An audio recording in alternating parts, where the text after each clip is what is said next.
నిష్ఠగా నిన్ను కోరి నియమమే దాటినా కష్టమే సేద తీరే నేస్తమే నోచనా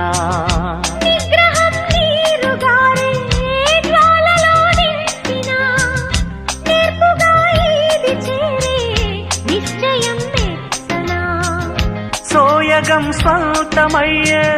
స్వర్గమై చేరవా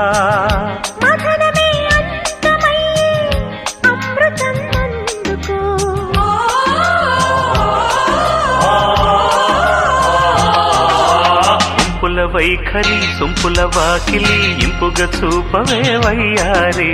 వెల్లువ మాదిరి అల్లరి ఆకలి ఎందుకు పోకిరి చాలు మరి మోవిని మగతావిని ముడివేయనియవా